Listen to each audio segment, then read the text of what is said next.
Puis Roger Carucci. Oui, merci, Monsieur le Président. 3 points que je voulais aborder ce matin. Ça vient d'être évoqué, d'abord l'affaire Apple, les 500 millions que l'administration fiscale a obtenus de la part d'Apple, mais ça représente, si j'ai bien lu les informations qui nous sont transmises, les exercices fiscaux de 2008 à 2017, c'est 10 années. Donc 500 millions, ça paraît peu pour ce groupe qui pèse énormément, comme chacun sait. 62 milliards de dollars de chiffre d'affaires en Europe. En France, je ne sais pas, mais c'est assez conséquent.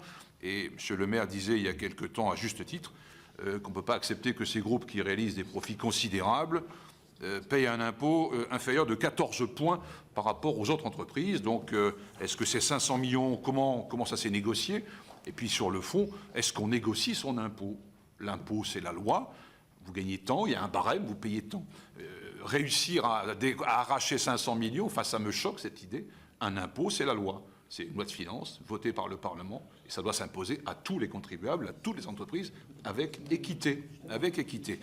Voilà. Deuxième question, l'ISF qui a été évoqué, qui vient beaucoup dans le grand débat et qui reste une revendication réaffirmée régulièrement avec insistance. Alors on connaît vos intentions, le président Macron a répondu, le gouvernement a répondu également.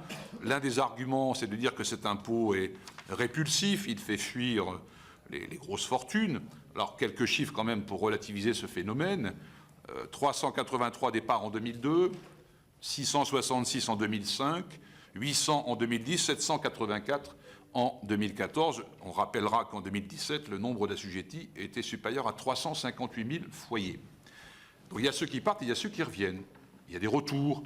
Donc l'année 2014, dont je viens de parler, 784 départs, il y a eu 300 retours.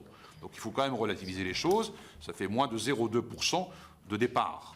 Voilà. Alors, est-ce qu'évidemment, il est un peu tôt pour tirer un bilan de cette nouvelle disposition, mais est-ce que vous auriez déjà de premières indications d'un regain d'investissement de ces gens qu'on a libérés de l'ISF et qui donc investissent lourdement dans l'économie pour gagner de la croissance, créer de l'emploi, etc., etc. Enfin, y a-t-il des premières traces du ruissellement annoncé? Troisième question, vous avez évoqué, et il faut s'en féliciter, le verdict tombé hier de la banque UBS, effectivement. On ne peut qu'applaudir à cette décision. Je pense que ça marquera d'une pierre blanche le parcours dans ce combat. J'espère qu'en appel, les choses seront confirmées. Je pense qu'on le souhaite tous.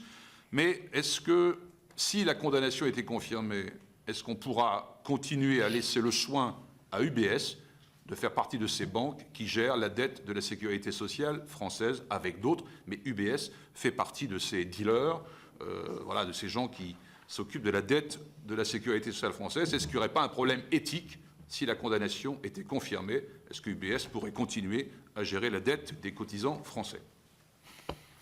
Merci, Éric Bocquet.